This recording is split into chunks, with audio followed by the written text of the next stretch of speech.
So, welcome students, this is class 12 EVS and today's topic is water pollution control. Water pollution control. So जहां तक हम water pollution की बात कर रहे हैं, वाटर पोल्यूशन जो है ये एक आज के टाइम में एक ग्लोबल प्रॉब्लम है. This is a global problem. This water pollution nowadays ये बन चुकी है ग्लोबल प्रॉब्लम. जो एंटायर एक्वेटिक सिस्टम है वो इस प्रॉब्लम को फेस कर रहा है और इसकी वजह से काफी ज्यादा फेटल हेल्थ प्रॉब्लम्स हो चुकी हैं. Fetal health problems. ठीक है, इस वाटर पोल्यूशन की वजह से फेटल हेल्थ प्रॉब्लम्स हो चुकी है. नाउ हम लोग क्या कर सकते हैं, इस वाटर पोल्यूशन की वजह से फ्लोरा एज वेल एज फना के ऊपर एक क्वाइट इंपैक्ट है. नाउ हम लोगों का क्या रोल बनता है, being an individual, what is our role in controlling this particular water pollution. हम अपने क्या एफर्ट्स दे सकते हैं जिसकी वजह से ये वाटर पोल्यूशन जो है ये कम हो सके. ठीक है. Now following steps can be taken to control water pollution. Now what are the steps to control water pollution.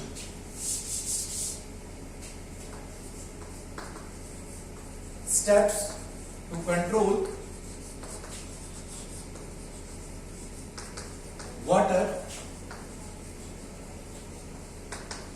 pollution.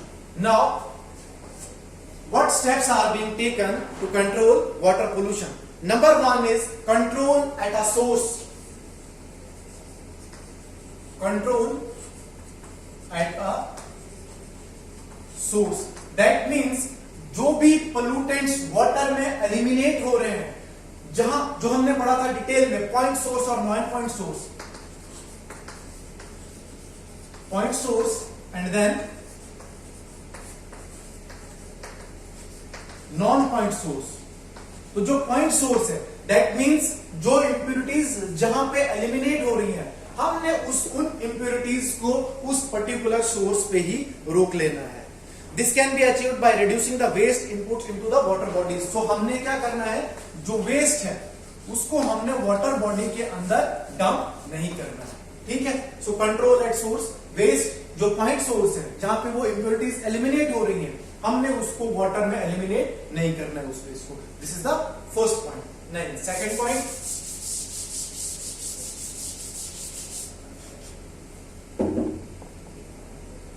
now second point is recycling and treatment of waste. Recycling and treatment of waste.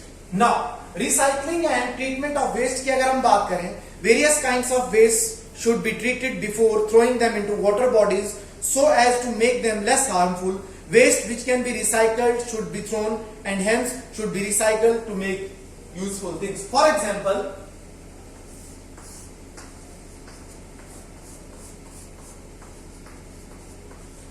these are the substances or the constituents which are present inside the water. ठीक है. But in पांच में से ABCD, इन पांच constituents के अंदर दो constituent ऐसे हैं कि उसको हम दोबारा भी इस्तेमाल कर सकते हैं. सो हमने क्या करना है, इन दो कॉन्स्टिट्यूएंट्स को अलग कर देना है और बाकियों को अलग कर देना है. जो जैसे फॉर एग्जांपल इस एग्जांपल में C और D जो कॉन्स्टिट्यूएंट है, that can be used again. That means हम उसको रिसाइकल कर सकते हैं. और ये जो बाकी वाले A, B और E जो कॉन्स्टिट्यूएंट्स बचे, जो वाटर में एलिमिनेट हो, उनको हमने पहले क्या करना है, ट्रीटमेंट करना है वाटर में एलिमिनेट होने से पहले. So this is the second point. Now third point. Third point is sewage treatment.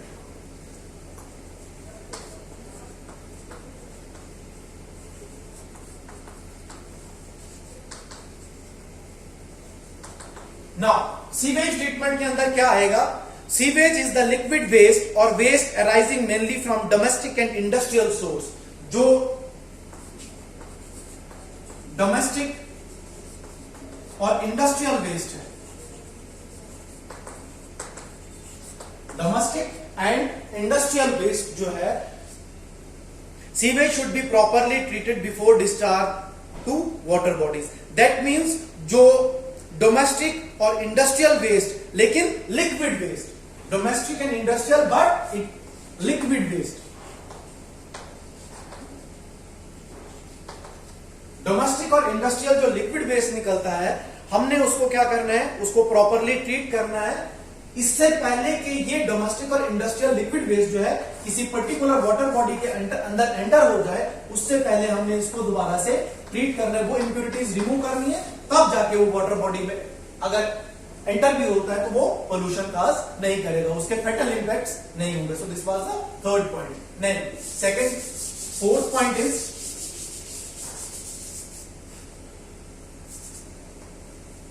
Now जो हमारा फोर्थ पॉइंट है, that is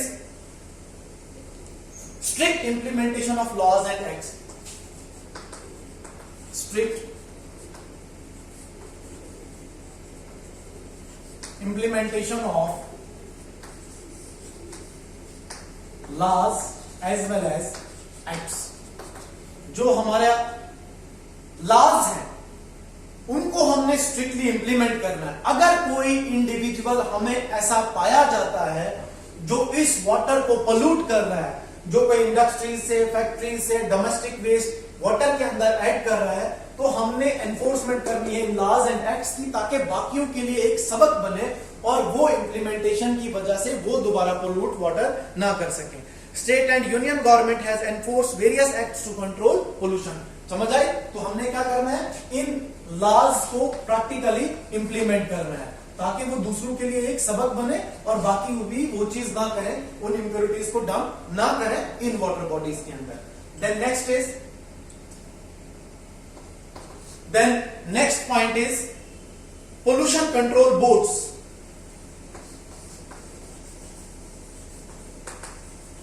pollution control boards हमने क्या करना है, जिसको हम पीसीबी बोलते हैं, पोल्यूशन कंट्रोल बोर्ड। हमने क्या करना है? PCB that means pollution control board बनाने हैं। Water pollution control board is concerned with materials relating to prevention and control of water pollution. Central and state pollution control boards monitor the implementation of this legislation. मतलब हमने क्या करना है? Pollution control board के अंदर हमने, for example, इसको मैं एग्जाम्पल के थ्रू इलस्ट्रेट करता हूं। जैसे हमारी व्हीकल्स हैं, ठीक है, उन व्हीकल्स का हम क्या करते हैं? हर टाइम पीरियड 6 महीने के बाद एक पोल्यूशन सर्टिफिकेट बनाते हैं। दैट मीन्स कि हमारा जो व्हीकल है वो पोल्यूटेंट्स एलिमिनेट नहीं कर रहा है एटमॉस्फेयर के अंदर, वो पोल्यूशन सर्टिफिकेट उसको सर्टिफाई करता है, जस्टिफाई करता है।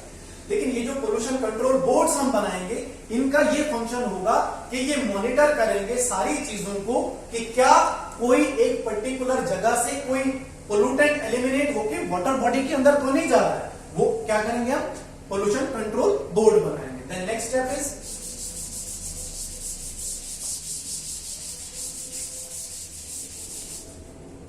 पोल्यूशन कंट्रोल बोर्ड के बाद EIA, दैट is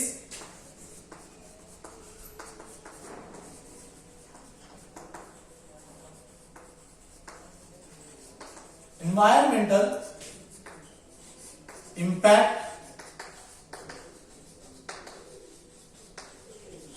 assessment। EIA is environmental impact assessment। हमने क्या करना है? Industry should be prepared with utmost care by environmentalist scientist to ensure minimum pollution to water bodies. EIA environmental impact assessment, हमने उस पूरी चीज को स्टडी करने के बाद, मॉनिटर करने के बाद ये देखना है कि जो ये पोल्यूटेंट्स एलिमिनेट हो रहे हैं वाटर बॉडीज के अंदर, उनको रोकने के लिए हमने उसको स्टडी करना है कि इन पोल्यूटेंट्स का इंपैक्ट क्या रहेगा, होली सोली इसका एनवायरमेंट के ऊपर क्या इंपैक्ट रहेगा। that is studied under EIA, that is environmental impact assessment, that should be prepared with utmost care by, जिसके अंदर environmentalist,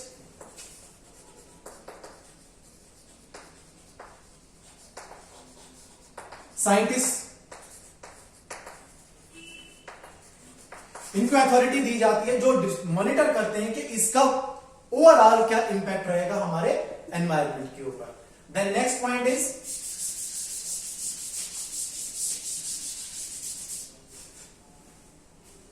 removal of pollutants.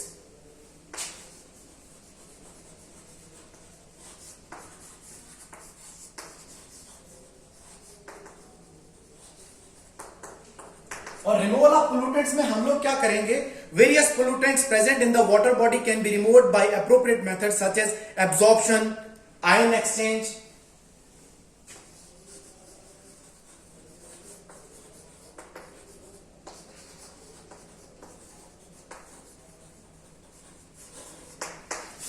Absorption है, आयन एक्सचेंज है, इलेक्ट्रोडायलिसिस है या रिवर्स ऑस्मोसिस है।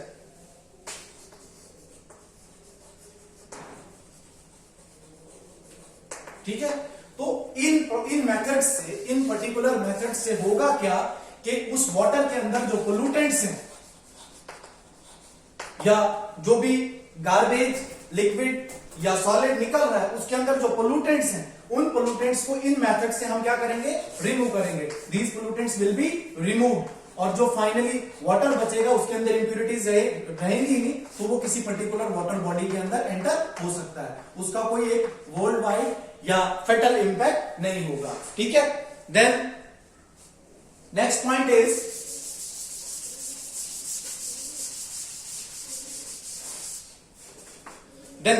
Is thermal pollution can be controlled by cooling of hot water.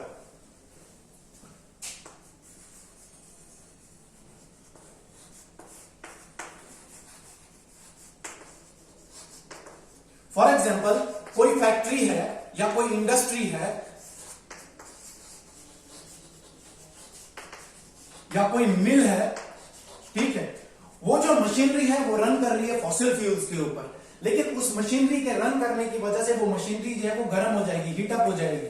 ठीक है, तो उसको हीटअप करने के लिए हम क्या करते हैं, वाटर का यूज करते हैं। उस वाटर की वजह से वो जो मशीनरी है वो स्टेबल हो जाती है, थोड़ी ठंडी रहती है, लेकिन फिर हम उस वाटर को रिमूव कर देते हैं, हॉट वाटर को, किसके अंदर, वाटर बॉडीज के अंदर, और उस हॉट वाटर की वजह से वाटर बॉडी के अंदर जो एक्वेटिक लाइफ है वो सर्वाइव नहीं कर पाती है। तो हमने क्या करना है, वाटर का यूज तो करना है थर्मल पोल्यूटेड पावर प्लांट्स के अंदर, बट वो जो हॉट वाटर है उसको डायरेक्टली एलिमिनेट नहीं करना है वाटर बॉडी के, let that water be cool down for some time और उसके बाद यूज करना है।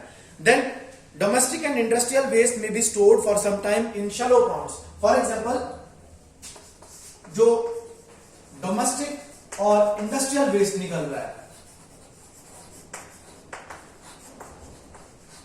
उसको हमने डायरेक्टली वाटर बॉडीज के अंदर एंटर नहीं करना है, बल्कि कोई पिट्स बना के या शैलो गॉड्स बना के उस डोमेस्टिक और इंडस्ट्रियल वेस्ट को उन पिट्स के अंदर स्टोर रखना है। Then when bacteria will degrade the organic materials, उसके बाद हम उसको eliminate कर सकते हैं। Then low level of radioactive waste can be eliminated in oxidation. Then last point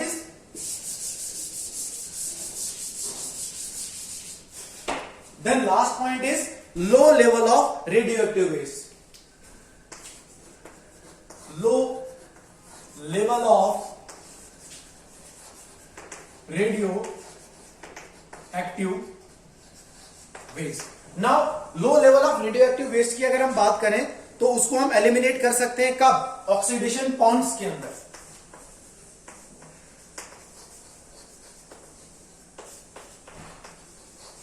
oxidation Pond's का मतलब क्या है कि जब रेडियोएक्टिव एलिमेंट्स कुछ देर तक स्टोर रहेंगे इन पॉन्ड्स के अंदर तो वो आयन एक्सचेंज मेथड और ऑक्सीडेशन मेथड के साथ रिएक्ट अप कर जाएंगे, वो इंप्यूरिटीज जो है वो एक्ट अप कर जाएंगी और बाद में उन मटेरियल्स को हम एड अप कर सकते हैं वाटर के अंदर, उसका एक फेटल इंपैक्ट नहीं होगा, that will not have a fatal impact. So अगर हम ओवरऑल स्टडी करें कि वाटर पोल्यूशन को कंट्रोल करने के लिए हमने क्या क्या किया, तो नंबर एक हमने कंट्रोल एट सोर्स किया, देन रिसाइकलिंग की, देन सीवेज ट्रीटमेंट किया, देन इंप्लीमेंटेशन की हमने लॉज की, और उसके बाद हमने pollution control board that is PCBs बनाए, और उसके बाद एनवायरमेंटल इंपैक्ट असेसमेंट किया, रिमूवल ऑफ पोल्यूटेंट्स किया, देन थर्मल पावर प्लांट्स की हमने बात की, देन डोमेस्टिक और इंडस्ट्रियल वेस्ट की बात की, और फिर जो बैक्टीरिया वगैरह एक्टअप करेंगे, जो हमने बोला इंप्योरिटीज को हम स्टोर करके रखेंगे, बैक्टीरिया उसको डिग्रेड कर देंगे और बाद में वो अगर वाटर बॉडीज के अंदर एंटर भी होता तो उसका एक इंपैक्ट नहीं होगा, फेटल इंपैक्ट नहीं होगा। और अगर कोई रेडियो एक्टिव मेटल या वेस्ट रिलीज हो रहा है किसी फैक्ट्री या इंडस्ट्री से, उसको हम डायरेक्टली वाटर बॉडी के अंदर एंटर होने से पहले किसी पर्टिकुलर ऑक्सीडेशन पॉइंट में स्टोर करके रखेंगे, वो ऑक्सीडेशन हो जाएगी एनवायरमेंट के अंदर, और जो इंप्योरिटीज हैं वो जो वाटर बॉडीज के अंदर एंटर होंगी तो उसका एक इंपैक्ट नहीं होगा। सो this was all about water pollution control. और अगर हम बात करें 12th एनवायरमेंट की सेकंड यूनिट की, एक टॉपिक बचता है और हमारा दूसरा यूनिट भी ऑलमोस्ट कंप्लीट। Thank you.